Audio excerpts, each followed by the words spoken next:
Good morning, everyone. We are going to go ahead and get started. We see a few people are still joining, but we're going to go ahead and dive right in. So thank you all for coming to our extended office hours. We know that school systems are working tirelessly to continue planning and getting prepared to submit their budgets in EGMS for the Achieve application. So we wanted to make sure that we are providing every opportunity to our school systems to be able to answer questions and make sure that they can successfully submit those applications. We ask that throughout the call today, you submit questions through the chat. Please include your email address. This way, our team can follow up with you through email and provide a response in the event that a response can't be provided during the session. We have a team who are actively on this call and will be responding to all the questions submitted. So please make sure that you are taking advantage of this opportunity to get all of your questions asked. Although the Esser funds are similar, there are important distinctions. So the Elementary and Secondary School Emergency Relief Fund 1, which was released under the CARES Act, is similar to Esser 2, but unlike Esser 1, LEAs are not required to provide equitable services to non-public schools under Esser 2, and everything allowable in Esser 1 is allowable in Esser 2, with the addition of a few new allowable costs that you'll see listed there. So repairs and improvements to facilities, air quality improvements to buildings, and efforts to measure and address learning loss for students, particularly high need students.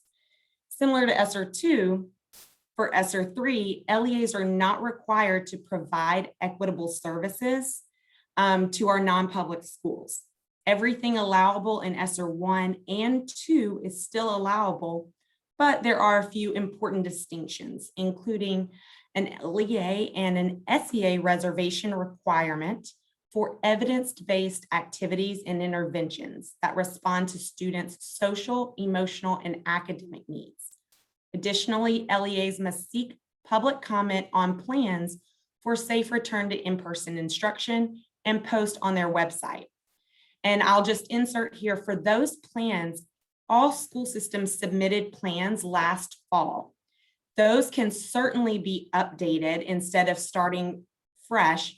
And the plans that need to be submitted are the plans for returning to in-person instruction, not necessarily the budgets. And then there is a new maintenance of equity requirement under Esser 3. To address the impact of COVID-19, Congress provided financial support for districts and schools through the Elementary and Secondary School Emergency Relief Fund in 3 separate stimulus programs. First, in March 2020, the Coronavirus Aid, Relief, and Economic Security, or CARES Act, included $13 billion in Esser funds. The main purpose of these funds were to ensure students and educators had the device and connectivity needed for remote learning. In December 2020, an additional $54 billion for Esser 2 was allocated through the Coronavirus Response and Relief Supplemental Appropriations, or CRRSA Act. These funds were provided to help school systems measure and address learning loss. And of course, most recently in March 2021, the American Rescue Plan, or ARPA Act, authorized another $122 billion for Esser 3. These new funds are focused on reopening school doors and keeping them open so students can return to in-person learning. The Esser allocations are based on Title I allocations. So under the CARES Act, Louisiana was allocated $258 million for Esser formula funds, and we allocated more than $25 million in incentive and special allocation funds to our LEAs. School systems submitted those plans and budgeted for those in the Strong Start application. Of course, in December, Congress approved the CURSA Act, which dedicated over $1 billion to Louisiana, and over $1 billion is going straight to our LEAs. And of course, a few months ago, Louisiana got an additional almost a little over $2.6 billion, of which a little over 2.3 is going directly to our LEAs. School systems will continue to submit reimbursements for ESSER 1 funds in the Strong Start application. ESSER 2 and ESSER 3 funds will be budgeted in the Achieve application. So again, 90% of our total allocation will flow out directly to school systems, which totals just over $2.3 billion.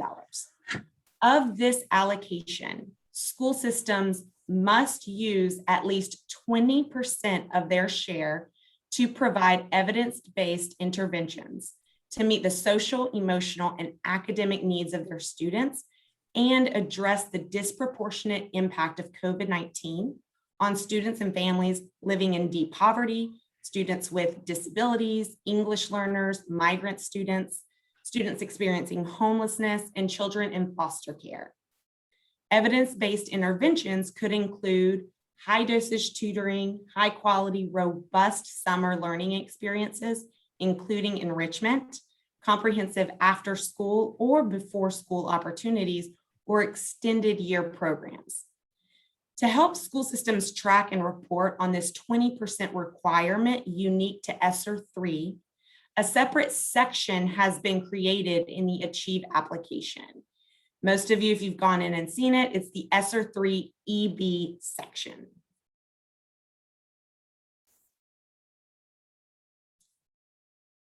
As many of you know, we have decided to release the ESSER 2 and ESSER 3 allocations to school systems in 2 action periods to meet the federal requirements for awarding funds to LEAs, to support strategic and coordinated response efforts, to ensure our school systems are spending the first money first, and to help them meet that 20% requirement of ESSER 3. So the 2 action approach gives school systems time to adequately plan for the new funding.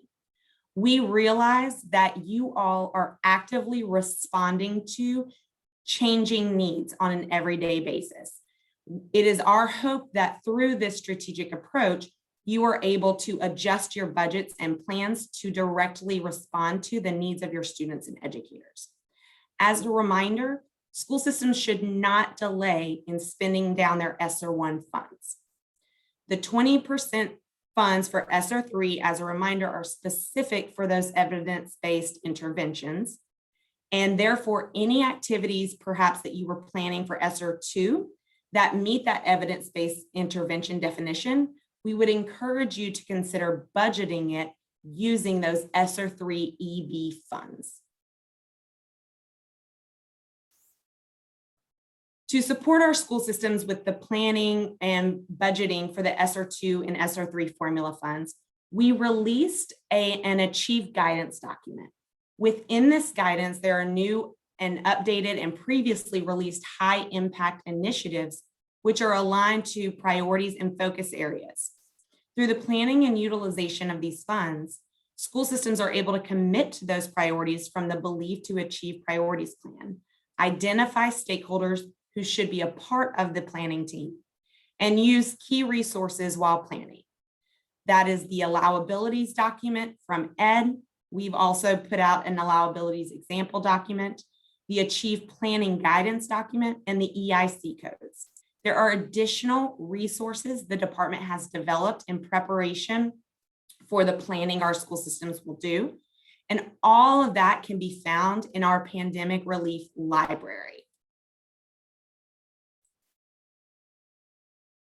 ESSER funding can be leveraged for a wide range of activities to prevent, prepare for, and respond to the coronavirus. Additionally, ESSER funding does not include a supplement, not supplant provision, providing even additional flexibility in budgeting to meet the needs of addressing the impact of the COVID pandemic. In developing local plans, Remember that ESSER funding is non-recurring emergency aid.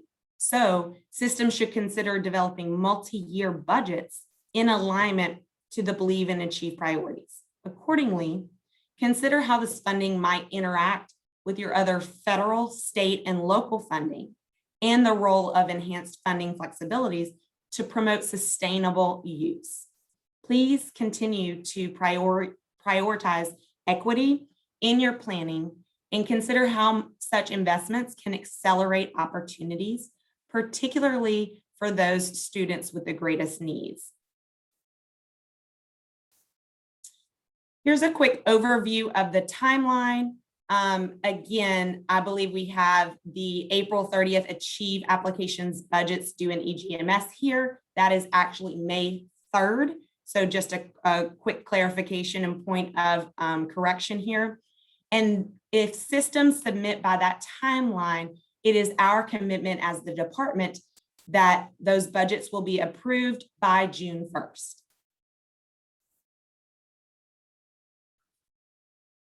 So we've received a lot of questions around, should I be planning for what's loaded in EGMS or should I be budgeting for the full amount? And we will drop in the chat the link to the estimated allocations. We have released the 90%, which are the almost full allocations that school systems can anticipate. So when planning, school systems really should use that full estimated allocation amount to develop multi-year strategic priorities-based plans that include those high impact initiatives.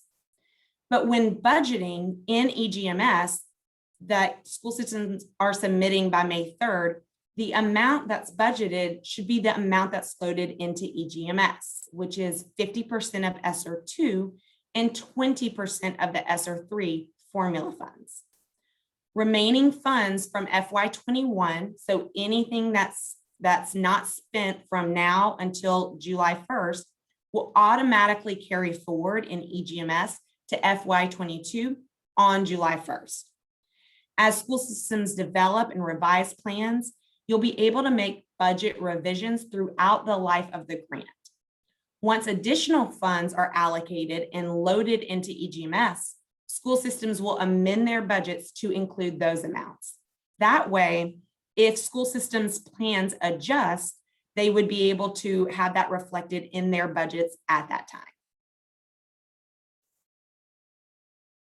Now I'm going to invite our Executive Director of Federal Support and Grantee Relations, Burnell Cook, to talk us through the pre-approval process and construction expenses. Good morning. Thank you, Danielle.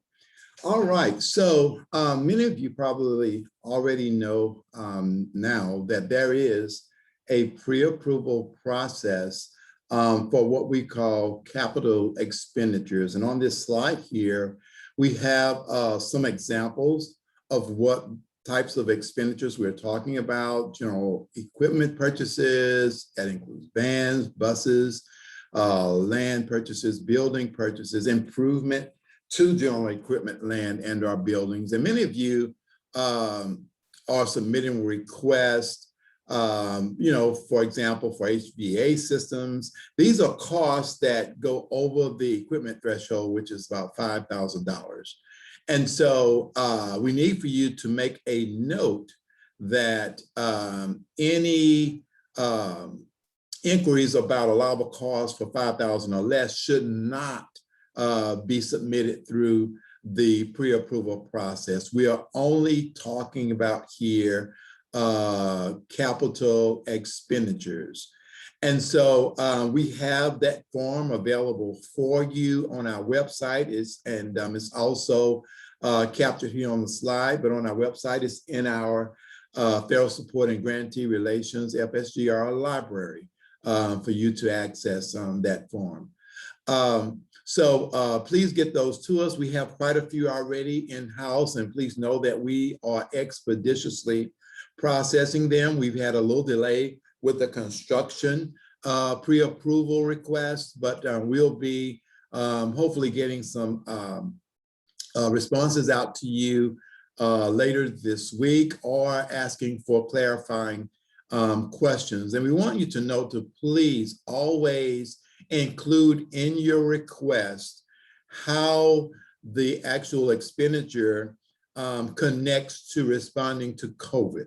Many of you are submitting requests for building upgrades, but you're not making the connection to how you're responding to COVID, and also include in those requests what will be the impact.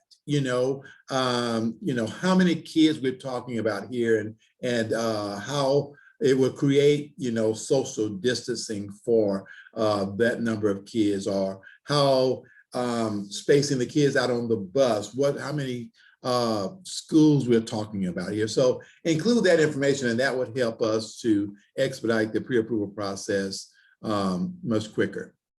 All right, now next slide. Now here, as I said earlier, we were seeking additional guidance in terms of how we were to view the pre-approval process for construction expenditures. And one of the major responsibilities of the LDOE, the agency, is that we must determine if that cost is reasonable and necessary.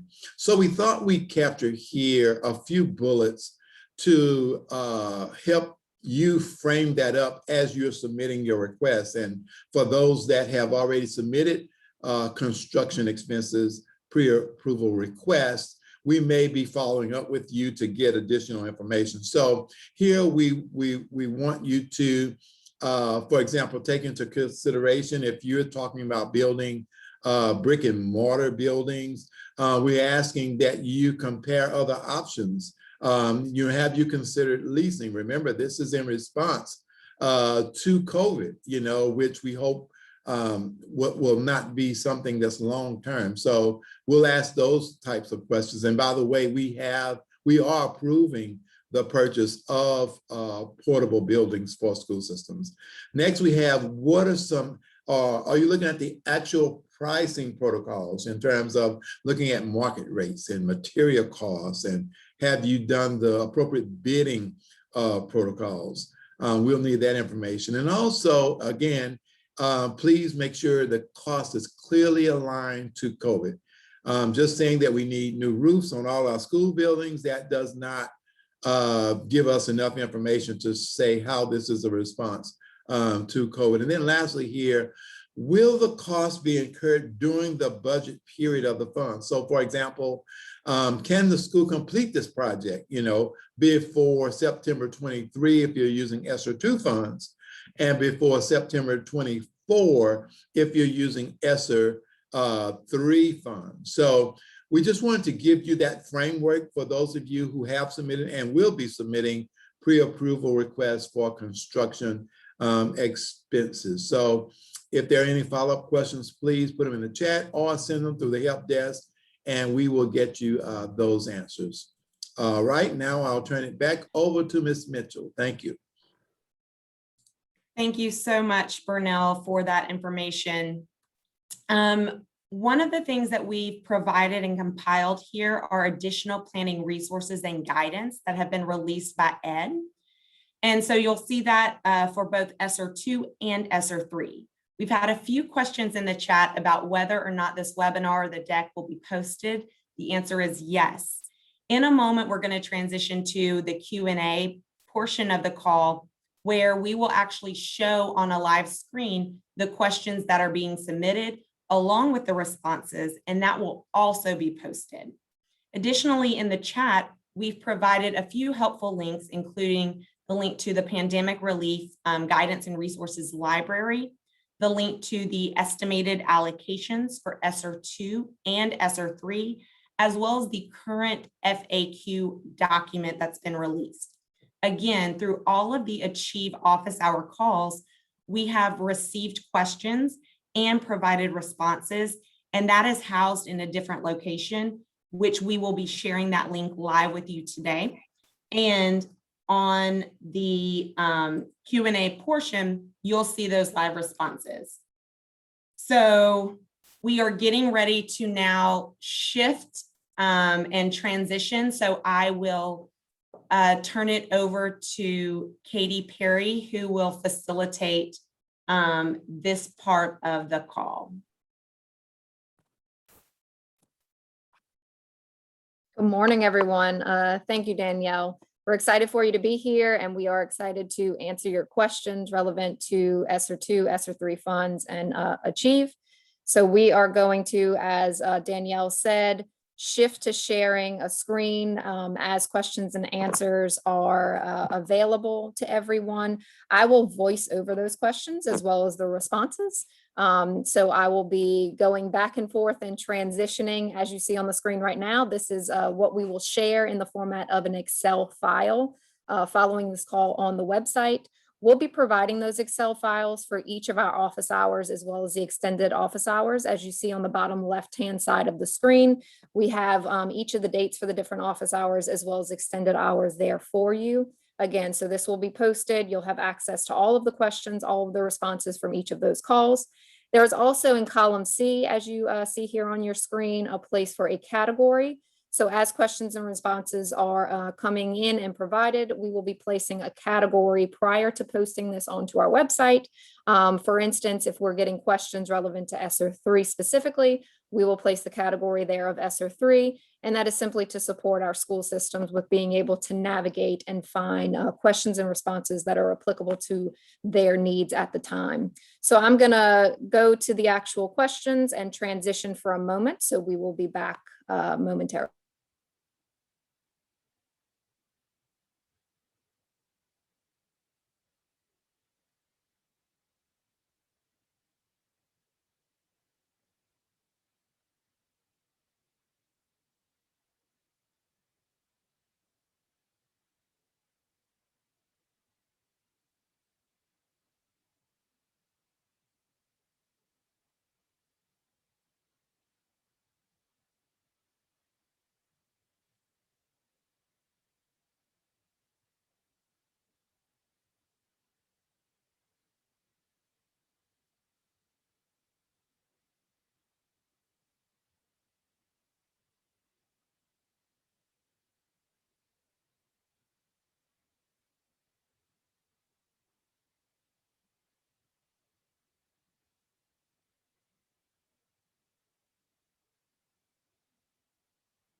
All right, so we are working through these questions and responses. We have 3 at this point to share with you. Again, I'll just be voicing these over for everyone on the call, but this will be accessible, as Danielle said, following the call as well.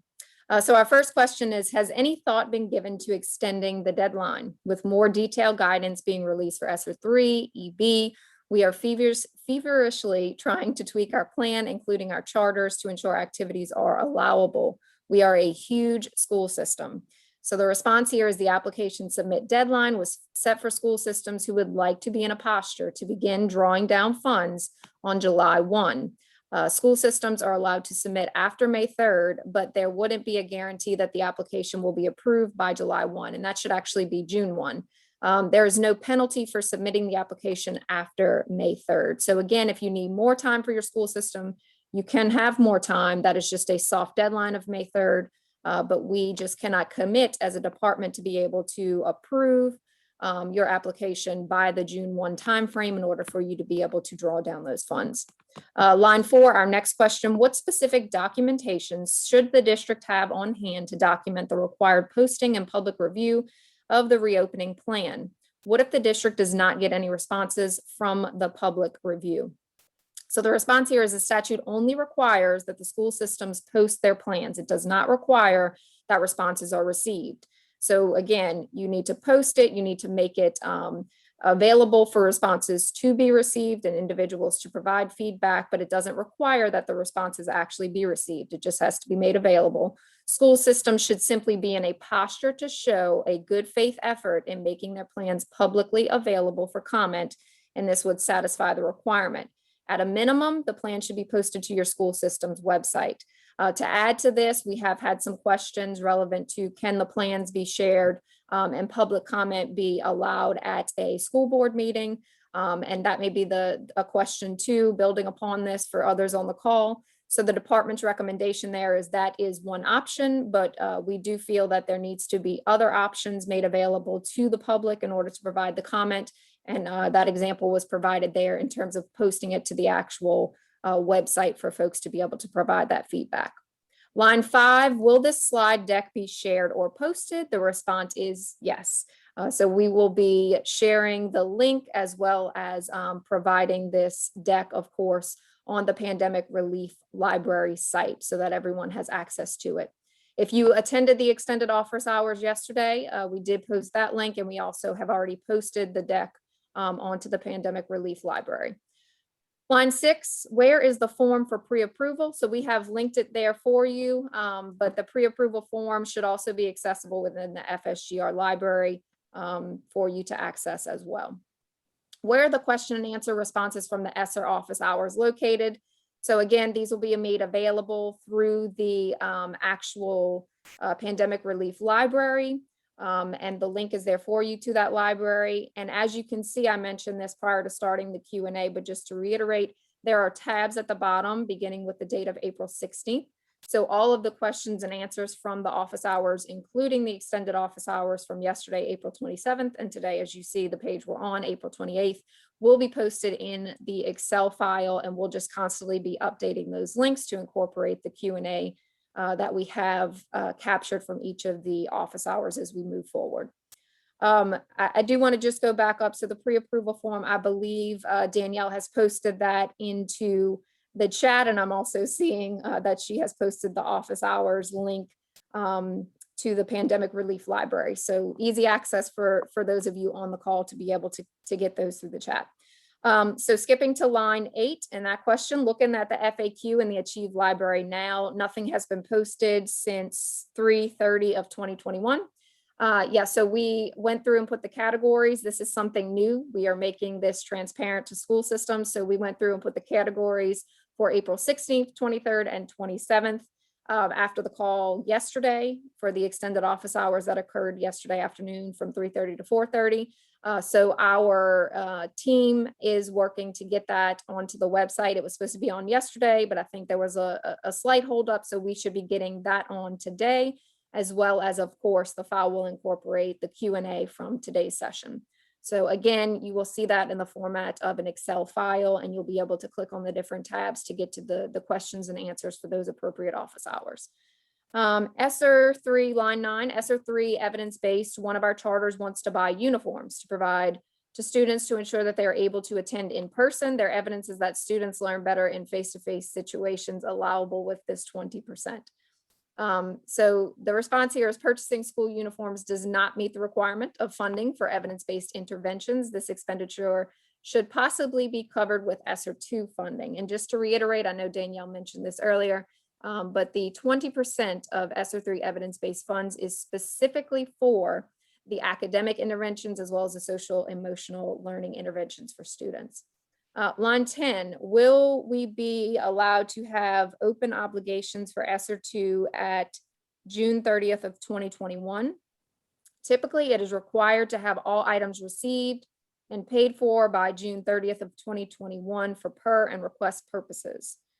So the response here is, since this is a multi-year grant application, the June 30th date is not a final PER. Obligations can be reported on a PER that is not final. Line 11, have all questions from yesterday been answered? Can those be shared during this call?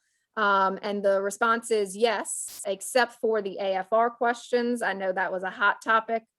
We had a few questions relevant to that. And so our team is working through with, we mentioned on the call, we had to collaborate with another team that was not within the document and able to provide the response at the time. They are doing research. And so those responses will be coming within the week. So we will, of course, be updating these documents, which will in turn be updated through the link where you'll be able to access all of the responses and questions on the website through, again, the Pandemic Relief Library. And so we will make what we have thus far in terms of questions and answers available to you following this call. So I'm going to pause for a moment. I'm not seeing any more questions and answers at this time. So I'm going to see how the team is working through. We will be back momentarily.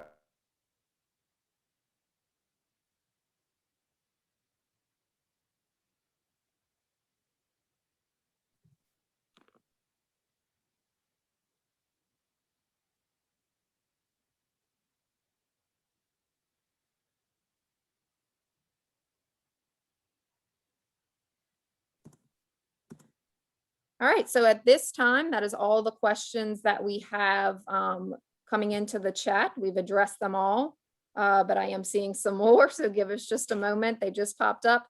So please make sure, of course, the time of this call is 8:30 to 9:30. Like we've done in the past with office hours, if the questions do cease in terms of coming in, we are not gonna sit here to capture the questions that aren't occurring. So we will just end the call. So please make sure you're using this time to put your questions into the chat so we can address those for you. But again, I will pause for a moment as we have received just a few more questions that we're working through at this time.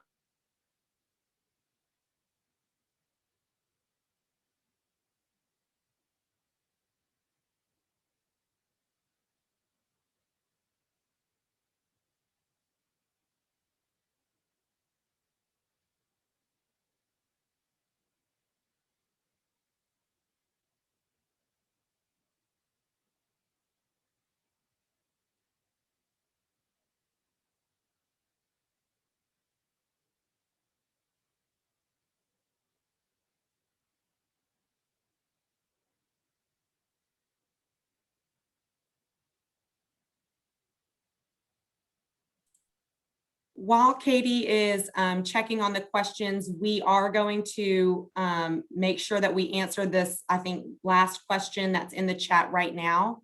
And in just a moment, Katie's going to voice over the question and response for that. And then we can go to the April 27th tab and talk through some of those questions and responses that we received from yesterday, just in case some of those are relevant for the questions that you have today.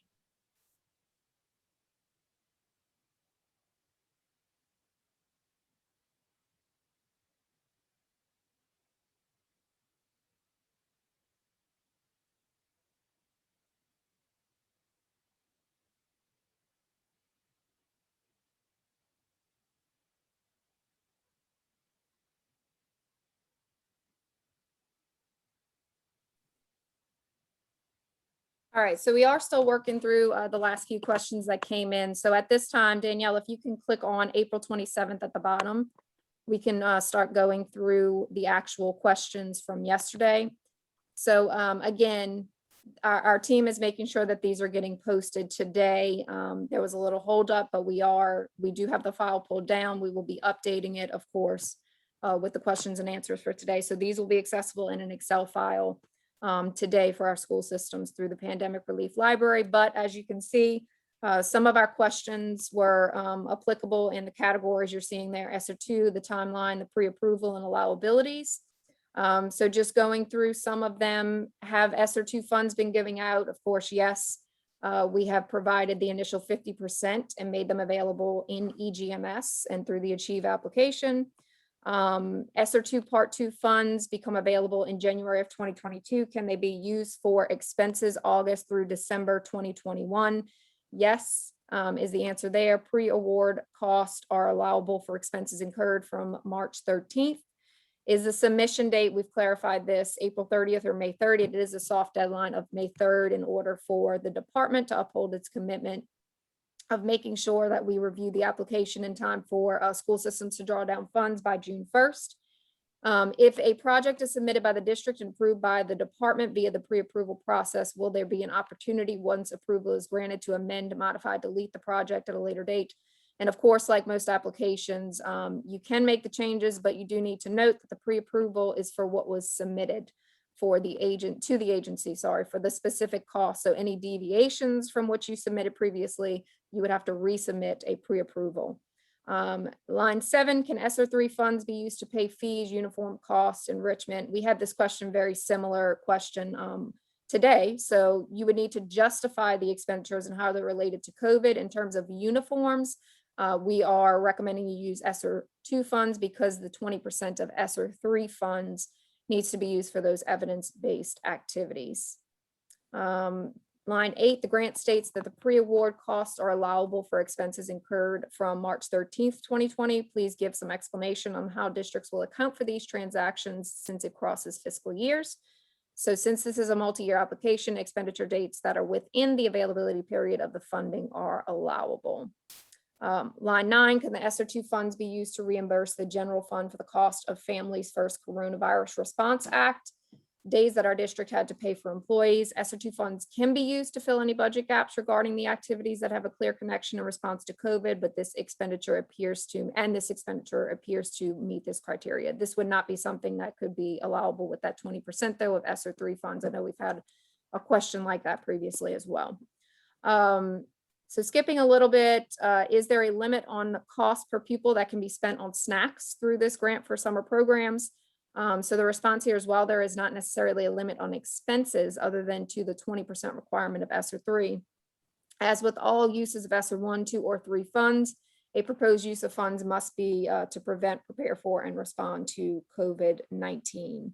Skipping to line 13, so when budgeting for summer learning for the EIC code EBASL, can all funding related items to ensure this program is run correctly and effectively be placed in Esser 3 for personnel, instructional and non-instructional supplies, transportation, etc. So the response here is all instructional related costs, including professional development activities, can be funded with Esser 3 evidence-based funds. All other associated costs should either be funded through Esser 2 or the remaining percent of Esser 3 funding, which at this time the department is in coordination and collaboration to determine the actual date of the release of those additional funds for Esser 3. Is the pre-approval form submitted prior to submission of the grant application, or is it submitted within the application? So the pre-approval request is not part of the application. It is a request that can be submitted, and we will be working through to make sure at the department level that those are reviewed. If you have submitted those at this point, just please indicate in the expenditure description that the request is pending our approval at the department. Line 15, can Esser 3 funds be used to pay for PD stipends associated with learning recovery loss with Tier 1 curriculum? So this is a very similar response we provided to other things for Esser funds, but you would have to make sure as a system that this is associated with the prevention, preparedness for, and response to COVID-19, but also addressing learning loss among students is an allowable cost. If the PD is related to the evidence-based interventions for the 20% of Esser 3, the PD would have to be funded with other CARES Act funding. Jumping to line 18, would the following be allowable with Esser 2? Recruitment, retention of stipends to all staff that worked in person in the district during the 2020-21 school year, $1,200 for certificated and $600 for support staff. And so the response here is Esser funds generally will not be used for stipends, merit pay, or similar expenditures unless related to disruptions or closures resulting from COVID-19. School systems can use Esser funds to provide stipends for faculty and staff if those are related to preventing, preparing for, and responding to coronavirus. Examples are provided in our Achieve FAQ document, which may be linked in the chat today, may not be, but it is accessible through the Pandemic Relief Library.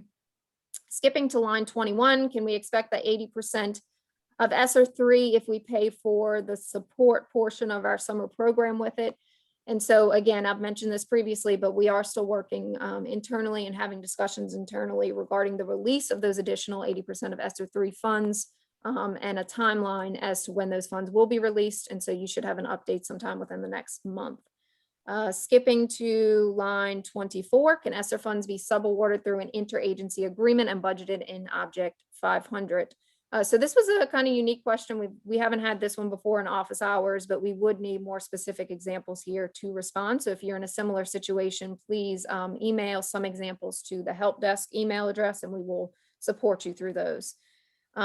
Skipping to line 28. So this is relevant to some of those Achieve initiatives, and your literacy coach initiative is tied to our plan for addressing learning loss. Can the balance of salaries be funded through Esser 3? And the response here is yes, this expense is allowable as it supports addressing learning loss among students. and which portion of the ESSER 3 funds, 20% loaded or 80% to be loaded. It's definitely an allowable expense of the 80%. So we would just need a little bit more information in terms of if you're trying to fund that with the 20%, if you're in a similar situation. So 29, similarly with literacy coaches.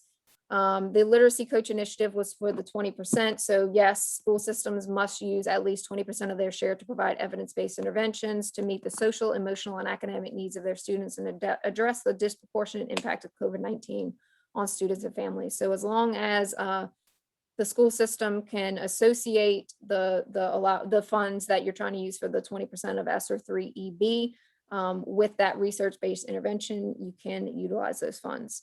Line 31, where do we identify the evidence-based strategy for each item on the grant? And so the response here is a brief description needs to be included in the budget narrative, and all supporting documentation should be uploaded with the link provided on the consolidated budget detail page. Question here, which was a good question yesterday that came in for clarification purposes, line 33. The EIC code EBASL is for evidence-based activities, academic, summer learning and enrichment, not social emotional learning. Just want to get clarification that the answer is the same. It is all related to summer learning to address learning loss. It is all related to summer learning, but the response here is that EBASL is for evidence-based activities, academic, summer learning and enrichment, and EBS is specifically for the evidence-based activities, social, emotional, mental health. So those particular EIC codes should be utilized for the specific interventions that are being allocated within your budgets. Line 34, can the unrestricted indirect cost rate plan for 2020-2021 or for 2021-22 be sent to all LEAs so that we know what costs can be charged as direct costs? Indirect costs are not allowed to be charged to Esser unless they are specifically authorized in the grant award. And so the response here is SFSS will research and provide a response. So we had a lot of questions regarding that, and then AFR as well. So that is what I was mentioning before, that these responses would be researched, and the team at the department would be providing a response within hopefully the next week to our school systems. So we will push that information out through this actual document that will be again posted on the website. 35, in regards to evidence-based activities, do we have to upload the strategies? It is one of the activities listed on the expense EIC sheet. Example, summer learning and enrichment. The response here is yes, the evidence-based research information must be provided for the instructional activities funded with the evidence-based ESSER 3 funds, that 20%. We did mention in one of the office hours previously for Achieve that if a school system is selecting one of the evidence-based interventions from the clearinghouses within our evidence-based guidance that was pushed out last Friday during that Achieve office hours call, or if the school system is allocating funds towards one of the initiatives that is within the Achieve guidance document, research does not need to be provided from the school system. However, if the school system is selecting something outside of those clearinghouses, or again, outside of the initiatives within Achieve that have already been vetted by the department, then you would need to provide that research. And one final question on this. No, I think we've captured them all. So Danielle, if you could transition back. Yep, thank you. So I believe we are now at line 10. No, we've answered that one. So we're on 12. Clarification is needed on what exactly a district must upload with the application regarding evidence-based activities, summer learning and enrichment, evidence-based tutoring, evidence-based after-school tutoring. So the response here is school systems that do not use the evidence-based interventions articulated by the agency, which I've just voiced over, and not captured in the guidance shared. So that evidence-based guidance document, we provided 4 different clearinghouses. So if it is not captured within there, then you would need to upload the research on the budget detail page so that the department is able to ensure it meets the requirements for evidence-based interventions.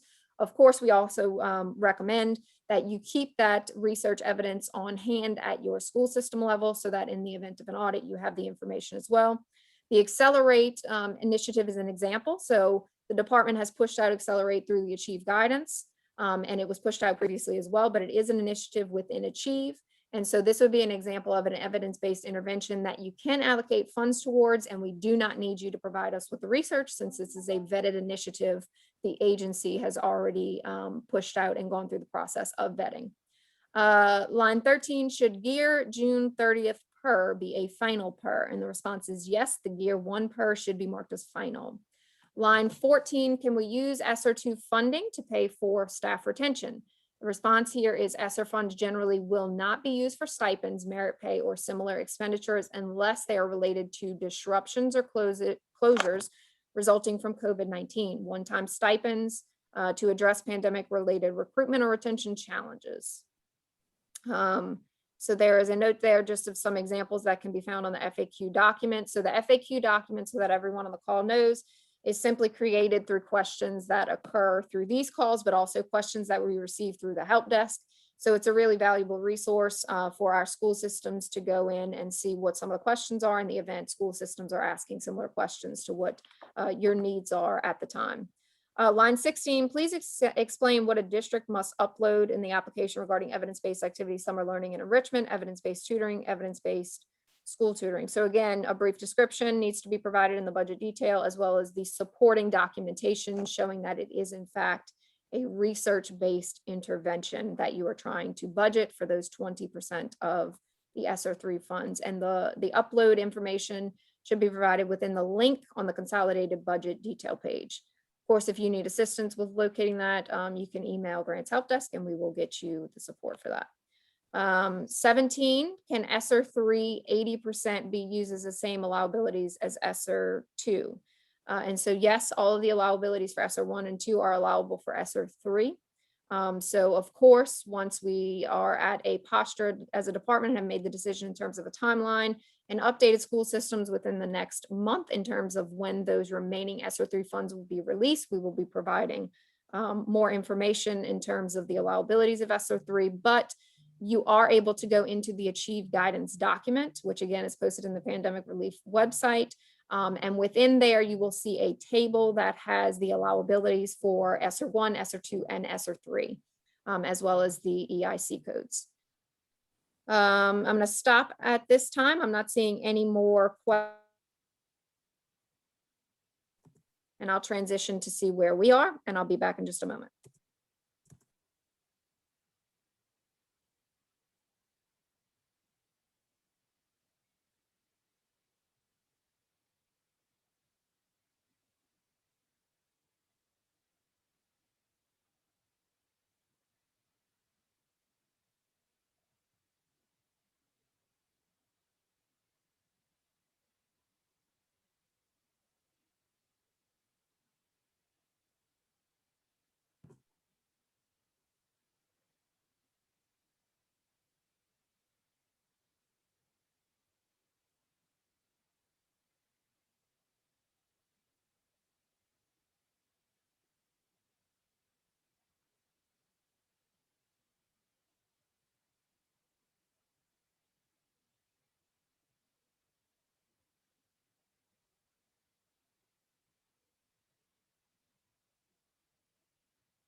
All right, and so we do have two more questions that came in.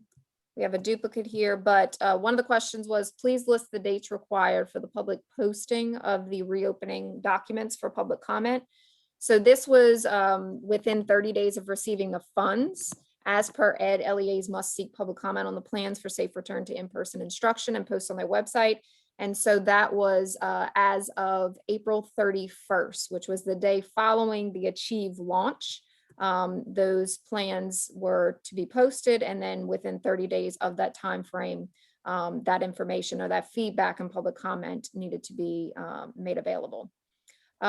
We had another, it wasn't really a question, but a comment just to please post the questions for April 27th and 28th. And so again, you will see on our website, some point today we'll be posting it, but we will have an Excel file with all of these tabs, April 16th, April 23rd, April 27th, and April 28th, an Excel file that you can download through a link and be able to access all of the questions through there. I'm not seeing any more questions within the chat. So we're just going to give folks about 1 more minute. Please make sure that you are submitting any final questions that you have. I see Danielle also just posted the Achieve Compensation Guidance document there for you just for ease of access. But again, that's also accessible in the library. So please, let's take a moment. And if anyone has any more questions, please post those in the chat so we can get them addressed for you at this time.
Okay, we did have 2 more questions come in. One of the questions we are still working through, but the question for line 19, I know this has been covered, but I can't find where it is. Is there a template for what we need to post to our website for public comment for the safe return to in-person instruction? So through the Achieve guidance, there was no template that was provided from the department for capturing public comment.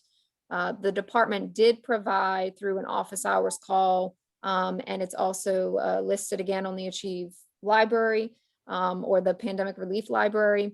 a list of all of our school systems previously submitted reopening plans that can be utilized by the school systems to capture that feedback from, and there it is. Thank you, Danielle. So there the link is to the actual spreadsheet, but those are the plans that you have previously submitted to the department. So you can access those plans, use those plans in order to, again, post them to get public feedback and comment from your individuals within the community in order to adjust those plans and post the final reopening plan within that 30-day time frame. So again, we have one more question. We'll be back in just a moment with that response. And at this time, please, before I do jump and transition to check the response on the other question, please again, take this time. We have 5 more minutes for this call. So please take this time to just submit any of your final questions as we'll be wrapping this call up shortly.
Okay, we've gotten a response or clarification to our final question. And I just added it to line 18, but I see that Katie's just posted it again on line 20.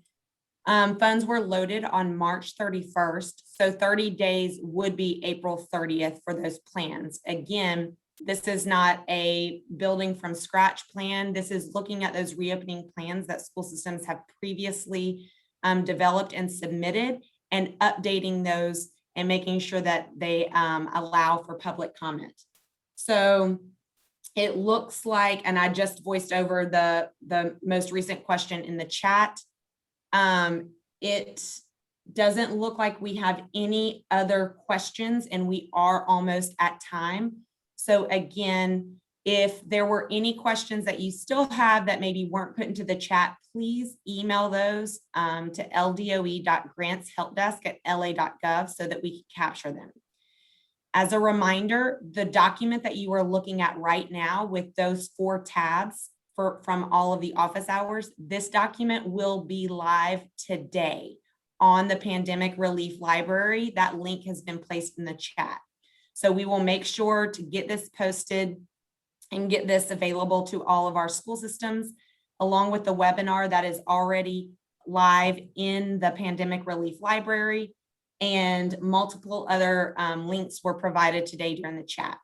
So if there are no other questions that we're going to respond to at this time, we want to thank you all for taking the time to come today, and hopefully you found this time valuable and helpful. Please don't hesitate to reach out if there's any additional support that we can provide or be helpful in any way. Thank you all.